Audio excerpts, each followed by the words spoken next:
This podcast was created to educate listeners on the experiences of diverse individuals. However, all opinions expressed by the host or guests do not reflect the overall standing of Tarleton Radio or Tarleton State University.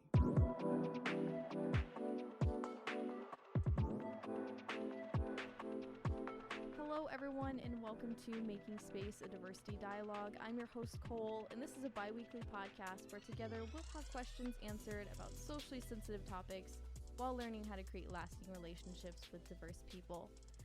Over the past year and a half, many folks are struggling with mental health and mental health illness, like anxiety and depression. Even though we've heard about these things before, since the 2020 pandemic, this conversation of mental health has really been brought to light once again.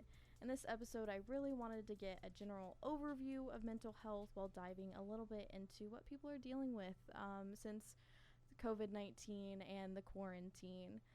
To help me out today is Director of Student Counseling Services here on Tarleton State's campus, Dr. Brenda Faulkner. Hello. Hi, Cole. How are you doing today? Doing pretty good. We were talking a little bit before the show. Can you tell us a little bit about yourself? Yes, I am a 3-time graduate of Tarleton State University. Wow. My undergraduate degree is in government, not as glamorous as political science. Yeah, right. It goes back. But, and then my graduate degree is in guidance and counseling. Mm-hmm. And then my doctorate is in educational leadership and policy studies. Wow. You went for a big switch there from your bachelor's to your graduate. Well, you would think. It's not so big a switch, though, because government has a lot to do with policy. Mm-hmm. And right now we're constantly watching the legislative session to see what kind of laws are going to be put into place that we're going to have to provide services for or to or because of those particular bills have been put into place. And so it's not that far a stretch. And if you talk about my doctorate in educational leadership and policy studies, that just kind of goes back to the government. And so I kind of went full circle. Okay. It took me a little bit of time to get my undergraduate degree, and that's okay. So, that's yeah, okay. Right. Take as long as you need. I always tell my friends. Well, it takes the time that it takes. Yeah, exactly, and that just it feels like it keeps going up. Now it's 4, now it's 6. You know, that sort of thing. 2, 4, 6, 8. Exactly. All right, I think we're going to start off with some vocabulary, and what I did was I took a few vocabulary words associated with mental health, and I wrote a little bits about what I thought they meant, and then we can kind of discuss where maybe I didn't quite get it right, and then we can talk about it a little bit further. All right, the first one is just mental health, and I put down psychological health, healthy self-talk, and healthy identity. What are your thoughts about that? Well, certainly you want to look at it. I mean, in the business, we talk about the biopsychosocial model. Mm-hmm. So, and really mental health is about pulling it all together. And so your mind, body, and spirit is kind of as close to one as possible. Mm-hmm. And so when we get out of balance with one or the other, since there's 3 of them, right. then that's where some things come in. Mental illness sometimes weighs real heavy on the biological perspective of it. Mm-hmm. And so you have chemicals out of balance in your brain, and things are just not working. You think about your thoughts, your behaviors, your physiology, and your emotions, and how they all kind of balance to help you be as productive and I'm going to say happy as you possibly can be. That makes sense. Happiness there. I've always definitely pictured mental health as a isolated thing, but it sounds like it's not. It's definitely not. No, I don't think that it's isolated at all. Because if it were isolated, then being in isolation like we've been in the pandemic. Oh, yes. It wouldn't be a problem. You're right. But we found out that it was. Exactly. All right, we're going to move on to the next one, and that is mental illness. So I put down psychological illness, disorders of the brain. That's what I had. I don't know if that's right at all, but...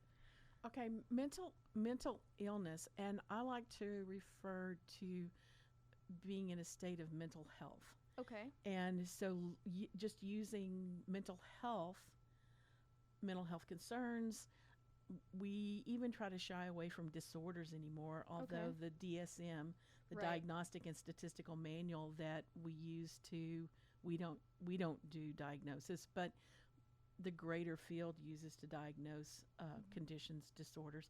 We'll refer to disorders.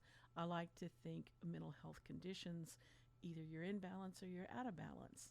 Okay. And so it's all about whether if you go back to the emotional part of it, happy, sad, mad, glad, angry, you look at those perspectives, then, because a lot of time, most people have 25% of the population has anxiety and or depression. Right. And so anxiety, we have good anxiety, which is eustress, gets us up in the morning, makes us drive, gives us motivation. Right. You need helps to us do this thing, right? yes, help you do well on tests. You have to have that little bit of anxiety, so it gives you that motivation. And then, we slip on over into distress. And stress protects us.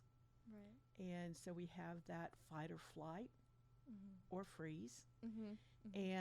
And so you have those conditions to where your body goes, am I in danger? Do I need to get out of danger? And then sometimes it goes into hyperdrive. Am I in danger? No, but I could be in danger, and danger may just be around the corner, and maybe this is dangerous right now. And so sometimes our thoughts kind of get connected to our emotions, that fear. And so then we're thinking, oh my gosh, I'm in trouble. I'm in distress. I can relate to that for sure. And a lot of people can. And so sometimes when people, I speak of students, I speak of clients, Right. They are got it kicked in all the time. They're always in fight or flight. And that usually results as a result of some kind of traumatic experience that they're always having to protect themselves. And so so stress can be a good thing, and it can be a bad thing. And, it's just getting that balance. Right. Getting the balance down. And so we'll talk mostly later when we get into the questions. Then we'll kind of rethink not mental illness, but mental conditions and health conditions. All right. Okay. I think I can go with that. All right. The next one is going to be self-care. And I said doing activities to create a healthy mind. Yes. And self-care is very important for everybody. Certainly it's been important in the past year and a half to be able to provide your mind, body, and soul with what you need when everything has been so out of balance. Right. So you would say trying to get back into balance is what self-care is? Yes. Yes? I would. For me, after I've had a tough day, my self-care, it's really very simple. It's really very cheap. Yeah, that's important, especially if you're talking about students. Yeah. And so we live about 18 miles outside of Dublin. And so when I've had a very stressful day, I'll stop at the Dairy Queen, get a single ice cream cone, $1.62, and my kids are all grown now, so I don't have to share it with anybody.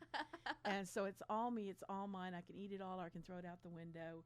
And then as I'm driving home, we live on a dirt road, and so as I leave the pavement, it just kind of drops down real subtle. I mean, it's not like a big drop, maybe a half inch, maybe an inch. And it's like, okay, everything's out the window, the ice cream cone's done, I'm happy, I'm in my happy place, and now I can go home and do my home things that I love to do. Well, that sounds really nice. So just establishing that routine, that's good self-care. I think we already covered down here. I was going to talk about anxiety and depression, but we already talked about that a little bit. Anxiety being that stress and almost that fight or flight thing happening. But then depression we didn't really get to. I wrote down the feeling of hopelessness, being numb or sad emotions. And that's a pretty good definition right there. Depression, if you're depressed, I studied under William Glasser. Okay. and choice theory and reality therapy. Mm-hmm. And for him, everything was a choice and everything you did was a verb. Okay. So depressing. The hard Right. one is anxietying. And so if any of the English instructors are listening to this, that's just Classer. It's not me. But every condition that's referenced, you know, uh, but depressing is one of those. Choosing. Now, some people don't adhere to that theory, Mm-hmm. but Glasser said that everything we do is a choice. All we can do is behave, and that behavior is driven by 5 basic needs. Mm-hmm. And that's love and belonging, power, fun, freedom, and survival. Okay. And so the survival goes back to the Fight or flight. Right. Yeah. And Okay. so once we, and we are moving in and out, always moving in and out of trying to meet one of those needs. Mm-hmm. And he also said that the thing that results in us being choosing to depress or depressing or anxiety is because of relationships, and our relationships are out of balance. Of course. So especially right now. Yeah, it all Especially goes right out of that. Yeah. Right, right. Okay. I think we're gonna jump to the questions now and get a little bit deeper into these topics. We talked a little bit about the stress and eustress versus distress causing a lot of problems, but what would you say really causes mental health conditions or negative mental health conditions? I don't know that there is a particular cause. Okay. I think it's kind of like the weather forecaster lately saying that we have a circular motion Yeah. that all of the conditions are lead to. So I think that as far as causing mental health conditions or even severe mental illness, that's a term from National Institute of Mental Health, is that one thing gets out of whack, and while we're trying to get that one thing back into whack, something else falls out of it. So it's kind of like, and I'm going to date myself, there used to be an expression, falls apart like a cheap suit. I've heard that before. Okay. You know, don't have to take yourself too far. so having been around for 7 decades, it's sometimes kind of difficult to use sayings like that because people will look at it and go, what are you talking about? But anyway, Yes. and so sometimes we just fall apart because we're not doing enough self-care, because we're not getting enough sleep, because we're not eating properly, and because the relationships in our lives are not strong. Mm-hmm. Mm-hmm. Does that answer the question? Yes. Okay. Yes. There's not one cause to any sort of negative mental health condition or severe mental health illness. No. It just kind of piles on. It kind of piles on. Now, sometimes there are some biological reasons for it, sometimes heredity, sometimes because we do have some conditions that lead itself more from heredity. Depression is one of them. And the prevalence rate for depression is, like I said, about 18 to 25% of the population, and that's based upon people who go for treatment. Right. That's not talking about people who don't even just walk around the street going, I'm depressing. Right. What signs should people look for rather to know that they need to work on their mental health, more self-care? Okay, a lot of times when we're stuck in whatever it is that we're stuck in, we're stuck. And so us being able to see that we're in not so healthy a state is sometimes really difficult. And so sometimes we have to depend on the people around us. And but we used to do in psychology, we used to have an assessment, and it was a general assessment of functioning. And so we would do that with clients come in. Are they working? Are you going to school? Do you have healthy relationships? Are you eating well? Are you sleeping well? Right. And then as you slip down the scale, I'm not going into work. I can't sleep at night. No, I'm not hungry. I don't want anything to eat. No, I haven't been out with friends lately. And so it falls a little bit further down the scale. Okay. And so that's probably a pretty good indication. personally, if you're not doing the things that you ordinarily do that bring you happiness and fulfillment, then that might throw a bit of a red flag. Okay. Just kind of listening to other people who are around you, and then also taking that self-check every now and again. Like, are you getting that ice cream cone every time you go? Are you, are in your happy place during that time or not? Yeah. Right. What are some treatments that that you would see for those type of mental health conditions, whether that be anxiety or depression? Well, and there are a multitude of theories that we have out there, some very good theorists, and Glasser's one of them, and I use Glasser because it's personal responsibility, it's reflection, it has to do with relationships, which we all have those or don't, which might lead to mental health distress, and so Freud way back when said the talking cure was the best. And nobody has been able to challenge. They challenged him on a lot of things, but they didn't challenge him on the fact that a talking cure. Because a lot of times when you keep it in your head, you keep talking to yourself, man, I should be better, man, I shouldn't be doing this, man, this is not good for me, and you keep agreeing with yourself, or sometimes we are in denial about things that are not where they need to be.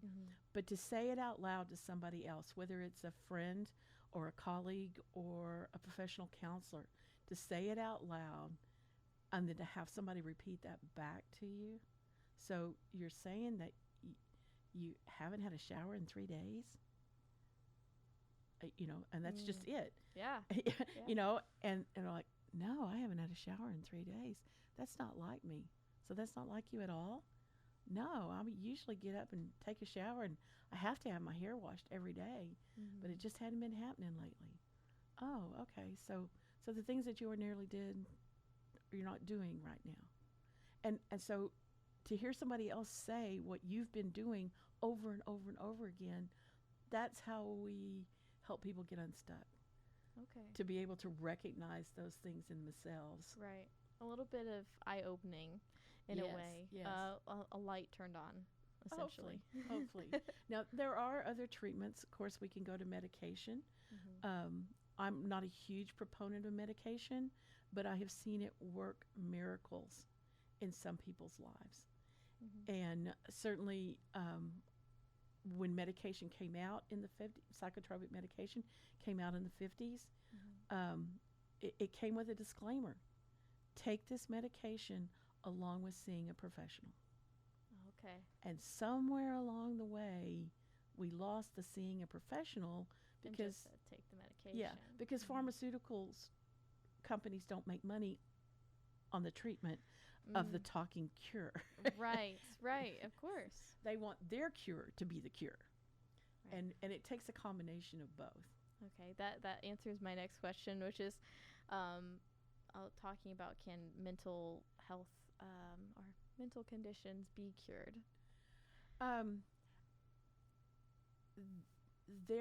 We teach a class. It's called Mental Health First Aid. Okay. And in that, it says that there's always hope, and change is always possible. It may not be big changes, but as far as saying, yes, there's a cure. We've known about cancer for decades now. Yeah. We've known about COVID for a year. Yep. And we have a vaccine, but we don't have a cure because it takes on so many different facets. Sure. And when somebody has experienced mental health conditions, disorders, illness, for an extended period of time, it takes quite a while to kind of dig your way out of it. So a cure, maybe not. A way to live with it, absolutely. A way to better it, maybe. Yes. To decrease the symptoms, to get up, to get out of bed, to take a shower, to shampoo your hair, to go out, to be a part of society, to go to a job, go to class, be around friends, because regardless of whether you've been diagnosed with a condition or whether you're on medication, we're all going to be up and down to different levels. You know, I'm, you might not have guessed, but I'm an extrovert. And, you know, and I love being around people. I love traveling. But there are just some times when energy is gone. And I am ready to go home after the ice cream. Yes. You know, I don't do that every night now because, you know, temperance and all things. But when it's been a rough day, that's my self-care. And so I'll pop me a bag of popcorn, get on Netflix, find a movie, usually, strangely enough, one with a lot of suspense. So my heart rate gets going, so I feel, you know, alive, and just sit there and do nothing. You know, the first couple of days of the ice apocalypse. Oh, yes. I'm like, I think I'm in heaven. And then when the electricity went off and the water went off and the cows started bawling, I'm like, okay, I'm done.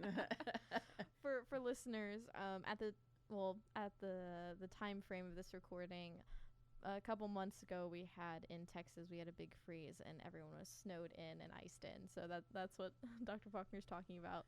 There was a time where all you really could do, if you had electricity, was to maybe watch something that was on a streaming service if you had internet, or just sit around with yourself. and even cooking, we had to. Well, we won't go into that because, woo, that was a process in and of itself. Yes.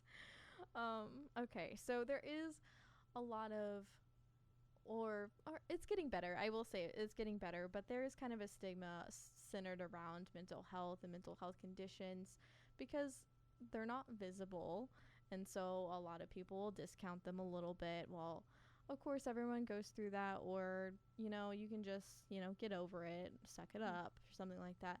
So what advice would you give people who are dealing with that maybe internal denial, and what advice would you give to them because it's invisible, because no one else can see it? Well, maybe it's just me overreacting.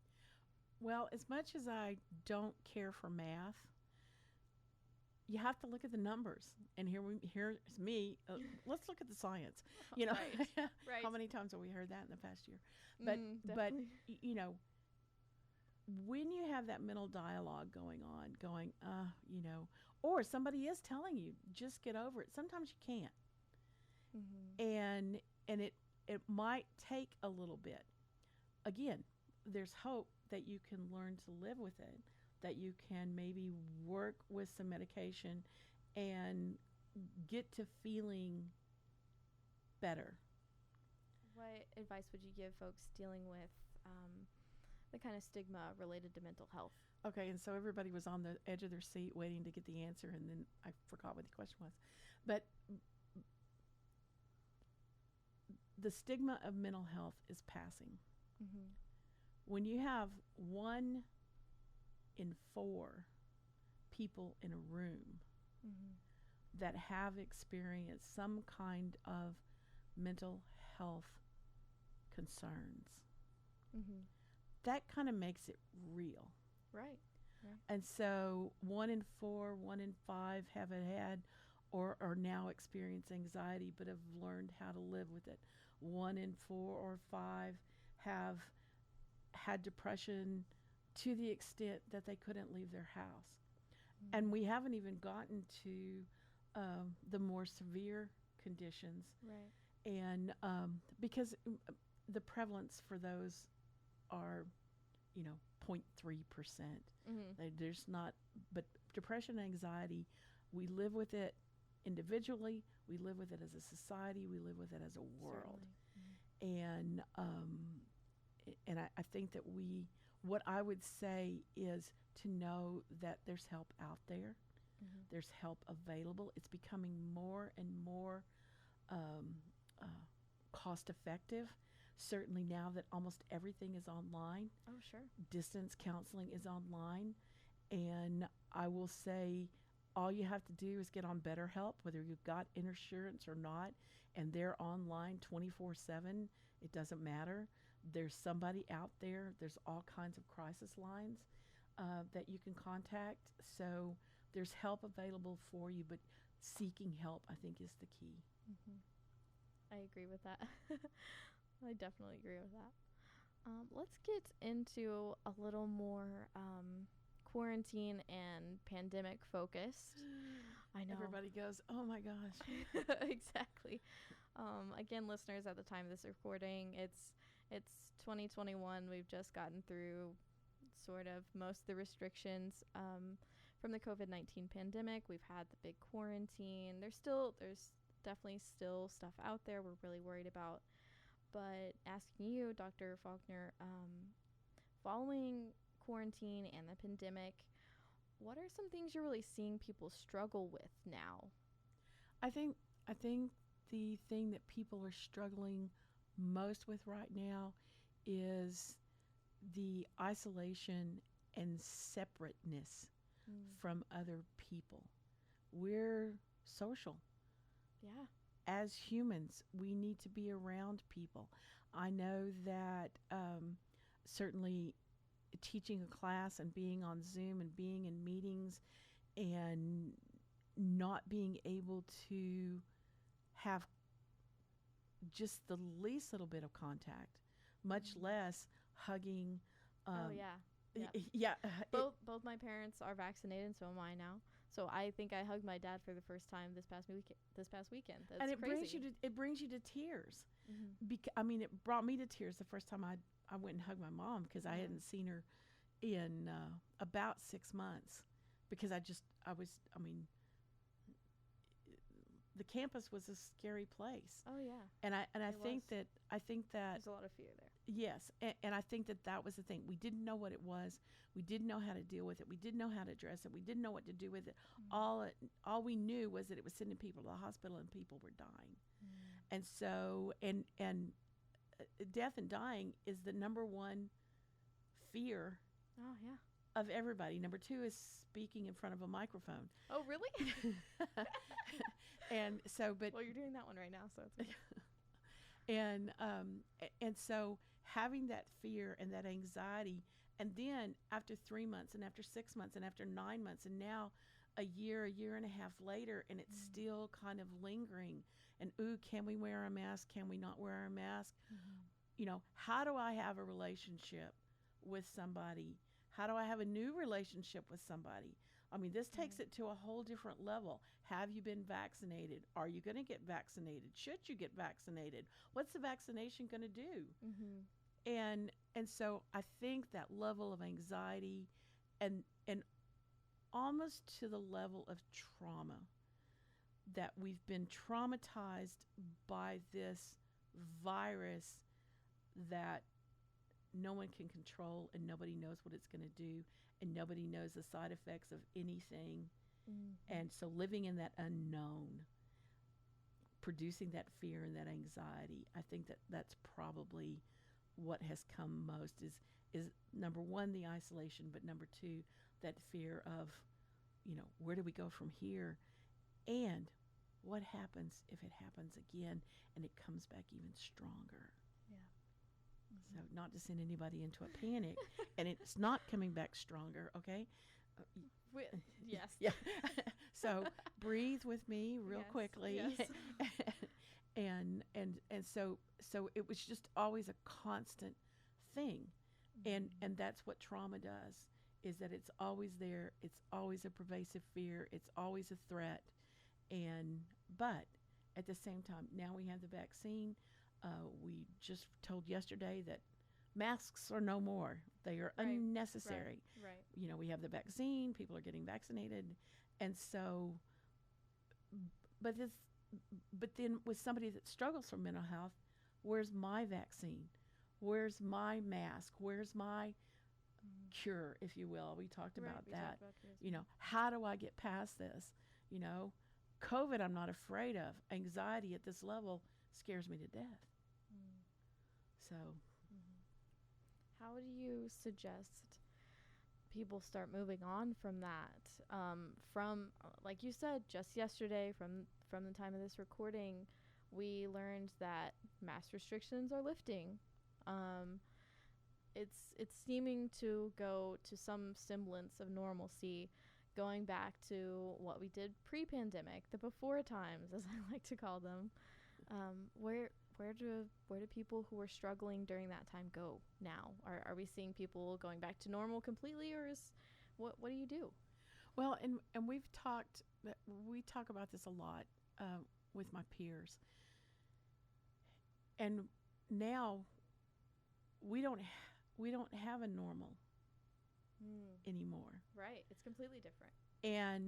And I'm a huge proponent of change is good. But sometimes you may have to talk to somebody about, was it good for you?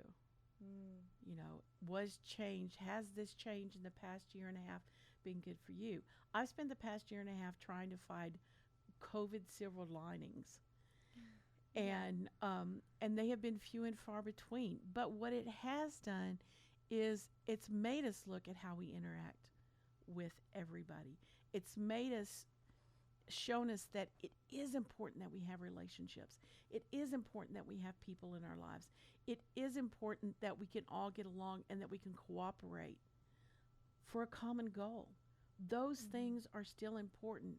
And maybe, you know, for me, that's the silver lining, is that it showed us where the waste was. It showed us that we can do things beyond things that we ever thought we could do, and we can do it on a dime. We can stop and we can get an email that says, okay, everything you've been doing for the past 26 years, you now have to do it online. Do it different right now. Yeah, do it different right now. And so within 48 hours, everybody around the world adjusted. So we can adjust to adversity. We can adjust to trauma. We can adjust to the unknown. We don't have to like it. I know a lot of people didn't like it. But a lot of people don't like Brussels sprouts either. That's true. And it's on a menu now. You know, it's an $8.95 appetizer on a menu. So, you know, we adjust. We learn to like Brussels sprouts. And I think that that's what COVID gave us. And, you know, maybe COVID gave us humanity back, because it's opened up the world to everything that could possibly be bad that could happen in the past 18 months. And here we are, and we're trying to figure it out.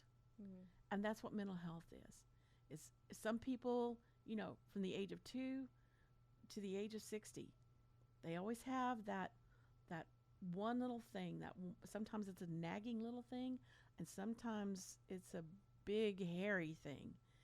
And that's a reference to Collins's work, Good to Great. So I just thought I needed to explain that. Sure.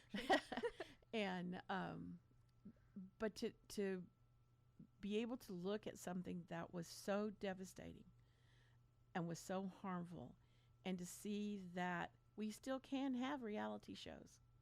We still can see our families. We still can be cautious and careful and considerate. And we can go on. We can go on after this. We can go on. Right. All right. What advice would you give? I mean, like you said, we don't have a semblance of normal anymore, but talking about mental health again and mental health conditions, what advice would you give employers and teachers dealing with employees and students suffering from mental illness, especially now, or mental conditions? National Institute for Mental Health calls it mental illness. So, you know, it's just a little bit more comfortable for me to. No, that's what we're looking for. Those trying to remove the stigma.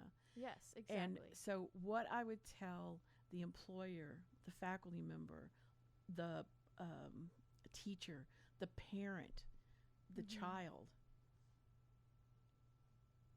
you just have to have patience. You have to have understanding. Most of the time, to say it's a phase, they'll get over it, they'll go through it, it'll pass. It may not. So having that compassionate, caring heart, and that understanding and that patience, and to be able to say to somebody, a friend, a child, a coworker, you're not acting like you usually do. You're not yourself. Can I help? And they may say, oh, no, I'm fine. But at least you've acknowledged it. At least it's been recognized. At least it's out there. And so to give that impetus to get help. I know that about 20 years ago, children started misbehaving in the classroom. And immediately the diagnosis was, ADHD, ADD. Yes. Get them some medication.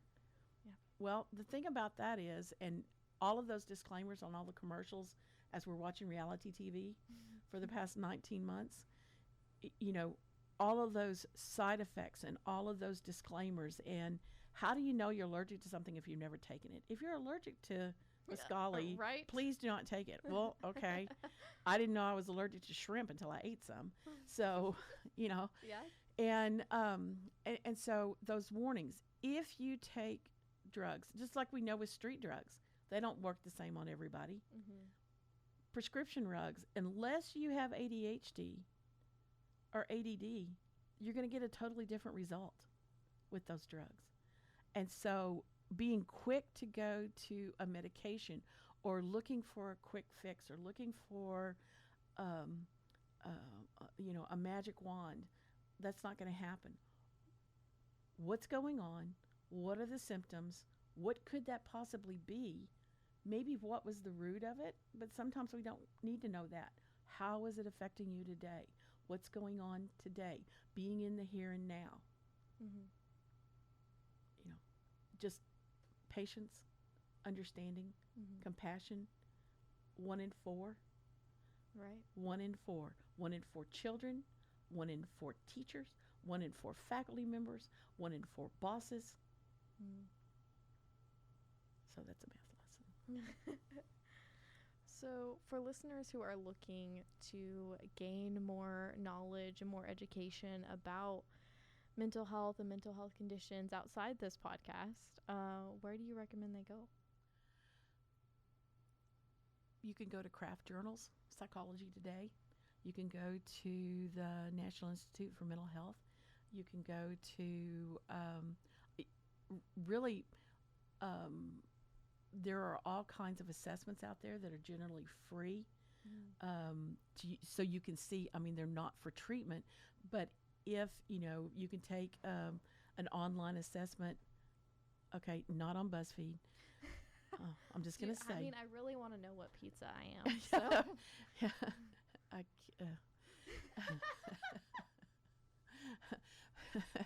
But to just kind of get some information, you just Google it. What are you seeing? What are you feeling? What is different today, last month, last year from what you've been used to doing? And, a lot of times we have a lot of we have trouble with hearing the truth.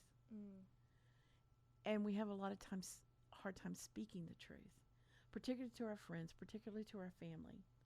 And yeah, they may get mad at you initially, but it's because I think we walk around thinking that we're invisible and nobody sees us. And then when somebody does recognize that, oh, you haven't smiled in about a month. You haven't showered in about the same amount of time. And so to be able to be compassionate and to speak truth to people, and if they get mad at you, they get mad at you, but you've reached out to them and make a recommendation, make a referral, and hopefully they can get the help that they need. And we can all help each other out. Right. Are there any topics or anything you want to let listeners know that we didn't cover today? I'm just gonna throw one topic out, Sure. and that's we have seen a real rise lately in the use of illicit, manufactured Mm-hmm. chemicals that we Okay. put into our bodies. Not we here today, But the but general. but Mhm. as society, and not asking any questions. We've spent 19 months wearing masks, being isolated, putting ourselves away, but yet we'll ingest these things into our bodies that we don't know what it's going to do to us. Mhm.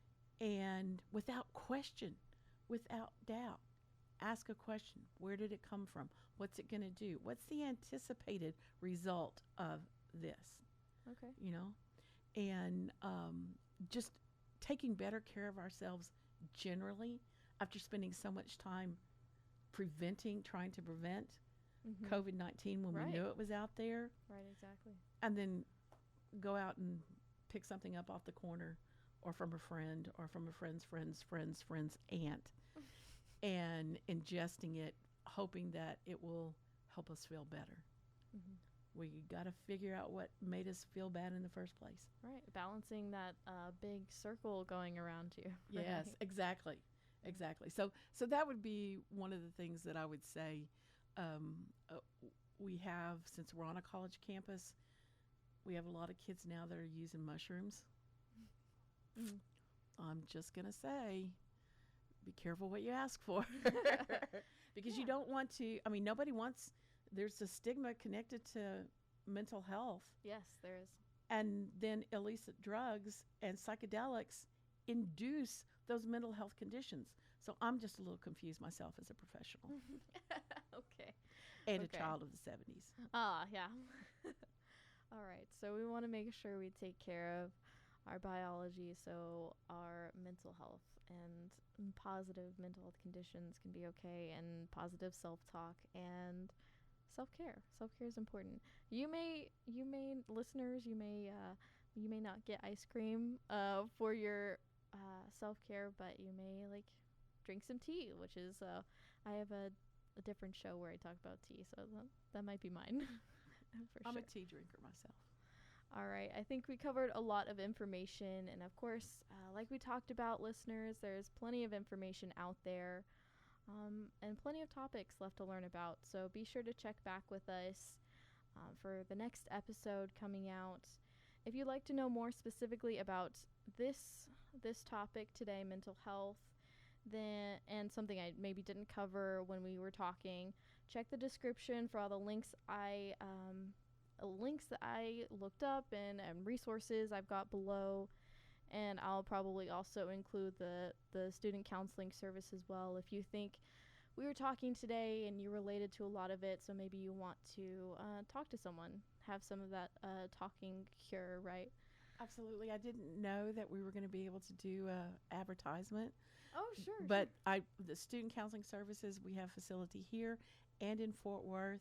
We're open all summer. Mm-hmm. It's free. You've already Yes, paid for exactly. it with your student health service fees. And we've got some wonderful clinicians that can do some amazing things. Yes. So reach out and give us a call.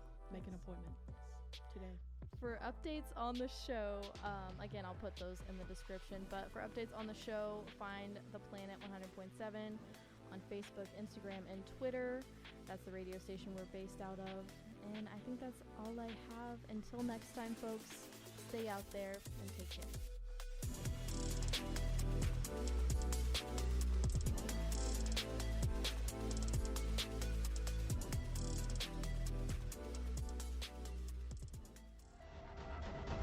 This has been a Tarleton Radio Network podcast with production from me, Taylor Welch. And me, Carissa Cole. Find more great shows by searching Tarleton Radio Network wherever you get your podcasts.